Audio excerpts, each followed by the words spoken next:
नमस्कार, आदाब, सत श्री अकाल। आप देख रहे होंगे कि देश में जिस तरीके से पेट्रोल को लेकर के आए दिन जिस तरीके से कीमत बढ़ती जा रही है, ये महीने में अगर बात की जाए तो कम से कम 12 से 13 बार पेट्रोल की जो कीमत है वो बढ़ी है और आसमान छूने जा रही है। यहाँ पे जो विवाद हो रहा है, हर बार जिस तरीके से मोदी सरकार का घेराव हो रहा है, विपक्ष है तो घेराव करेंगे, लेकिन जिस महंगाई को अब दूर करने की, जिस बेरोजगारी को दूर करने की वादा करते हुए आप जनता के बीच में एक विश्वास जगाए और उसकी वजह से आप सत्ता में आए। आज आपकी सरकार है, जिस सरकार ने पिछली सरकार का घेराव किया था महंगाई को लेकर के, आज वो सरकार खुद इस तरीके से दिन दुगुनी रात चौगुनी जो हर एक चीज़ का दाम बढ़ाते जा रहे हैं। इसके ऊपर अगर सवाल होता है, विपक्ष अगर सवाल करते हैं, जनता अगर सवाल करती है, मीडिया अगर सवाल करते हैं, तो उनके ऊपर कार्रवाई होता है। कोई भी आदमी जहाँ भी सरकार की नीतियों का खिलाफ अगर करते हैं और सरकार की जो एक गलत नीति है उसका अगर उस मुद्दे का अगर सवाल करते हैं तो उसको जो है कार्रवाई उसके ऊपर होती है, फ़ौरन होती है। अभी बात कर रहे होंगे कि जो अभी पेट्रोल को लेकर के हो रहा है, कोई भी ऐसा देश नहीं है, चाहे वो आप श्रीलंका की बात कर लीजिए, बांग्लादेश की बात कर लीजिए, पाकिस्तान की बात कर लीजिए, जो हमारे देश से काफ़ी पिछड़े हुए हैं, वो उनके देश में आप जाएंगे तो देखेंगे कि पेट्रोल की कीमत जो है सो बहुत कम है। आज अंतर्राष्ट्रीय बाज़ार में पेट्रोल की कीमत, कच्चे तेल की कीमत बहुत ही कम है और हमारे देश में जो है पेट्रोल की, डीजल की कीमत काफ़ी जो है सो बढ़ती जा रही है। आखिर इसका वजह क्या है? जब अंतर्राष्ट्रीय बाज़ार में कच्चे तेल की कीमत सस्ती है तो हमारे ही देश में उससे दुगुना क्यों मतलब जो है सो जनता से वसूला जा रहा है? क्या इसको जनता के पॉकेट को काटना नहीं माना जाएगा? जो आम जनता है वो इसी महंगाई से त्रस्त होकर के कांग्रेस का जो सो बहिष्कार की थी और भाजपा भी की थी जब सत्ता में नहीं। आज आप जब सरकार में हैं तो आप किसी की नहीं रहे हैं। आपको मैंडेट मिला है, आपको काम करने के लिए मिला है मैंडेट। ये आए दिन महंगाई बढ़ रही है, देश की संपत्ति बेची जा रही है, बैंक को मर्ज किया जा रहा है, बेरोजगारी बढ़ रही है, भूखमरी बढ़ती जा रही है। इसके ऊपर कहीं भी अंकुश लगाने का काम नहीं हो रहा है। जो सरकार के समर्थक हैं, जो अंधभक्त हैं और जो भी गोदी मीडिया है, वो तो वाहवाही करेंगे, लेकिन ये वाहवाही से हमारा देश जो है सो चौपट होता जा रहा है। जो आर्थिक स्थिति है पूरी तरीके से ख़राब होती जा रही है। जीडीपी हमारे देश का अभी भी माइनस में है।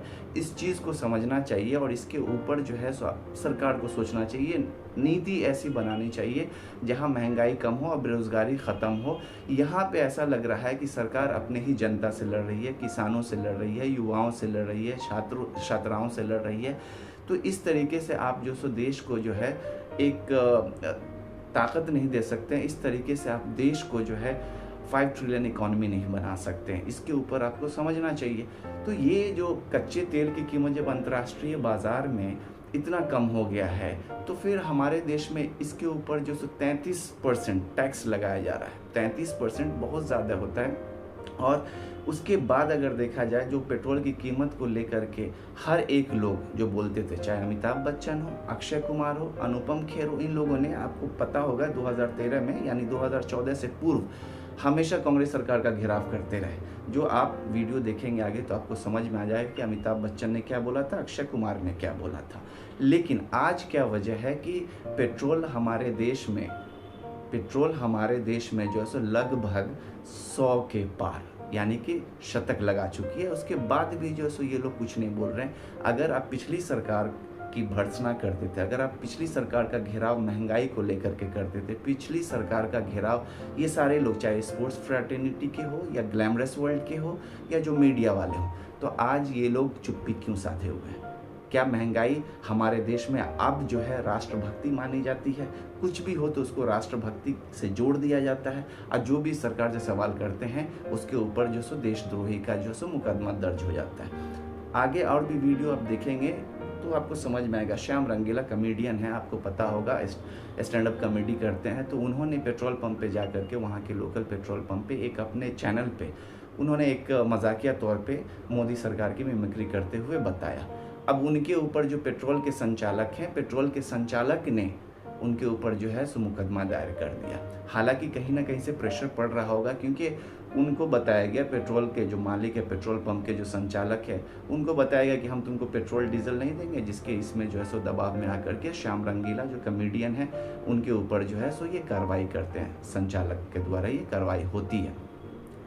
पूछना ये है सरकार से कि आखिर कब तक इस तरीके से चलेगा? अपने ही देश के लोगों से, अपने ही देश के जनता को आप इस तरीके से जो है हमेशा किसी न किसी झूठे केस में आप फंसाएंगे, उनके ऊपर दबाव डालेंगे, तो फिर ये जो मौलिक अधिकार है, जो संवैधानिक अधिकार है, क्या रह जाता है? क्या हमारे जो जितने भी देश की जनता है वो आपसे सवाल नहीं कर सकते हैं? क्या हमारे देश की जनता इस महंगाई को लेकर के जो त्रस्त हैं, जो उनका जो पॉकेट काटा जा रहा है, तो क्या वो सवाल आपसे नहीं करेंगे तो फिर किससे करेंगे? क्या इस देश में जो है जो संवैधानिक अधिकार दिया गया है, तो क्या उसका कोई मतलब नहीं रह जाता है?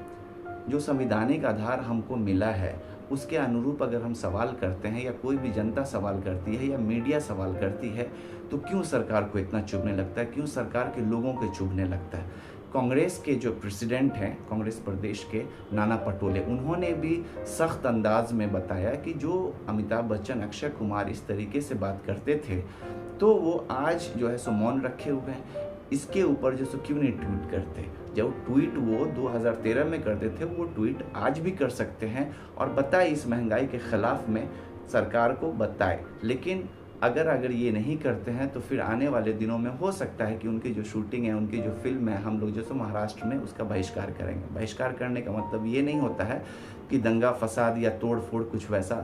तो ये चीज़ को लेकर के जो है कांग्रेस ने बता दिया है कि जो लोग इस तरीके से करते थे मनमोहन सिंह के सरकार में, वो आज क्यों चुप्पी साधे हुए हैं। तो मेरा यही कहने का मतलब है कि सरकार जो खुद कभी कांग्रेस का घेराव करती थी, खुद ये महंगाई को लेकर के बात करती थी, खुद ये पेट्रोल या फिर गैस का जो कीमत बढ़ता था, डीजल का कीमत बढ़ता था, यही सरकार घेराव करती थी, तो आज ये सरकार को क्यों चुभता है? कोई अगर सवाल उठाता है, कोई अगर उनसे पूछता है, या उनके जो समर्थक हैं, जो अंधभक्त हैं, जो भाजपा के लीडर हैं, जो सांसद हैं, उन लोगों को सोचना चाहिए कि भाई ये प्रजातंत्र है, लोकतंत्र है, डेमोक्रेसी है। डेमोक्रेसी में सबका अधिकार है सवाल करने का, सबका अधिकार है बोलने का। आप भी बोलते थे जब आप विपक्ष में थे। आपने देखा होगा कि जब मनमोहन सिंह साहब की सरकार थी केंद्र में, तब अमिताभ बच्चन जी हो, अक्षय कुमार जी हो, ट्वीट के माध्यम से पेट्रोल और डीजल के बारे में वो लोग बताते थे कि 25 और 30 रुपए का पेट्रोल आज ये लोग महंगा बेच रहे हैं। आज अंतर्राष्ट्रीय बाजार में कच्चे तेल के दाम कम होने के बाद भी जिस तरह से डीजल पेट्रोल के दाम बढ़ाकर, गैस के दाम बढ़ाकर हिंदुस्तान की जनता के जेब काटने का महापाप भाजपा की, नरेंद्र मोदी की सरकार जो कर रही है, आप क्यों नहीं बोल रहे हैं?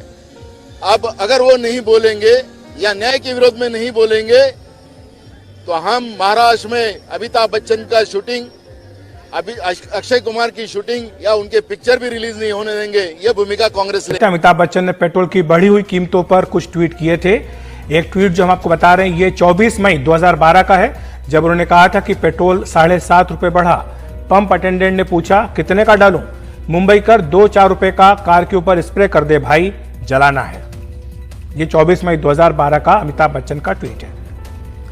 और अक्षय कुमार ने भी एक ट्वीट किया था, बल्कि कई ट्वीट किए, उनमें से एक ट्वीट है 27 फरवरी 2012 का, जब पेट्रोल की कीमतें बढ़ी थी। तब उन्होंने कहा था, दोस्तों मुझे लगता है कि आपको सड़क पर निकलने के लिए अपनी साइकिल को तैयार कर लेना चाहिए। एक बार फिर से पेट्रोल के दाम बढ़ने वाले हैं।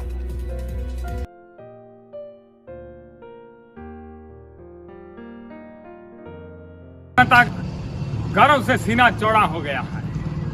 यहां पर पेट्रोल की कीमत 100 रुपए को छू गई है। भाइयों बहनों, आजाद भारत के इतिहास में आज तक ऐसी कोई सरकार नहीं आई थी जो पेट्रोल को उसकी असली कीमत दिला पाए। पेट्रोल को उसका हक हमने दिलाया है। भाइयों बहनों, ये सीना चौड़ा करने का सिर्फ श्रीगंगानगर जिले को ही हक नहीं मिलेगा। मैं आपसे वादा करता हूं कि पूरे भारत के हर जिले, हर शहर में लोग ये कहेंगे कि मोदी जी हमारा सीना भी चौड़ा हो गया, हम भी आज देश हित में 100 रुपए पेट्रोल खरीद रहे हैं। भाइयों बहनों, विपक्ष वाले हमें कहते हैं कि मोदी जी जब पेट्रोल महंगा हो जाएगा तो हमारी गाड़ी 2-4 किलोमीटर कम चलेगी, आगे नहीं जा पाएगी। मित्रों, मैं रहूं ना रहूं, लोग रहे ना रहे, ये देश रहना चाहिए और इसलिए गाड़ी आगे जानी जरूरी नहीं भाइयों बहनों, ये देश आगे जाना चाहिए।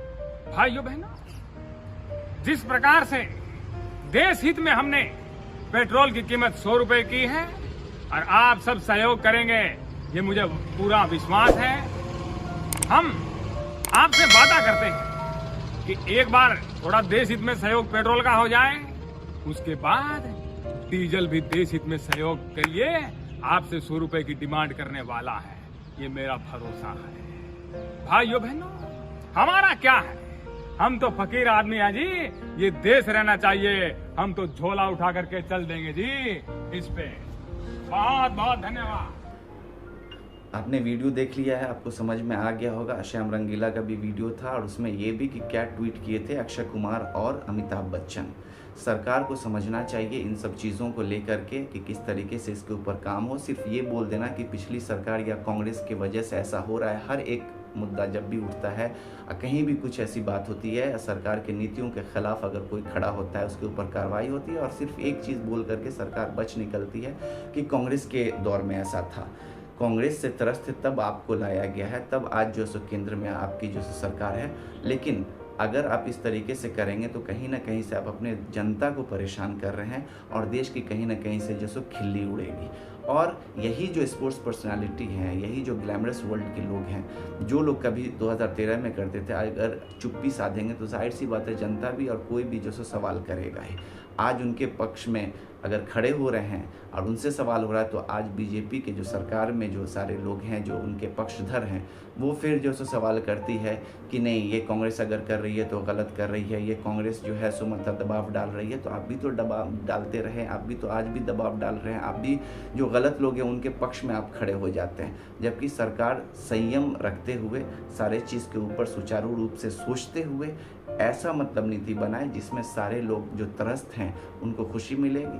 और मैं यही चाहता हूं कि जो मेरा वीडियो है, जो सारे ये जो बातें हैं, इन सब चीज़ों को लेकर के जो आज के युवा हैं जो पबजी में हमेशा बिज़ी रहते हैं, जो हमेशा जो है यूट्यूब में या टिकटॉक में बिज़ी रहते हैं, मैं चाहता हूं कि एंटरटेनमेंट अपनी जगह, एंटरटेनमेंट के साथ आप इन्फोटेनमेंट जो है उसके तरफ ध्यान दीजिए। इन्फॉर्मेशन जितना गैदर कीजिएगा, जब पबजी से थोड़ा दूर रहिएगा, टिकटॉक से दूर रहिएगा, तो आपको देश के बारे में समझ में आएगा, देश में क्या हो रहा है उसके बारे में समझ में आ रहा है। क्योंकि आपकी भी पहचान जो है वो इसी देश से है और आप कल होकर के जो देश के भविष्य हैं, इस चीज़ को आप समझिए। अगर आपको ये वीडियो, अगर ये बात सही लगती है तो आप सबसे शेयर कीजिए, सबको बताइए, सबको जागरूक कीजिए। मेरा यही निवेदन हमेशा रहता है और आज भी यही निवेदन है। अगर आपको लगता है तो आप लाइक सब्सक्राइब कर लीजिए और इसको जो सो शेयर कीजिए, हो सके तो कमेंट भी कीजिए। आज के लिए बस इतना ही। नमस्कार, जय हिंद, जय भारत।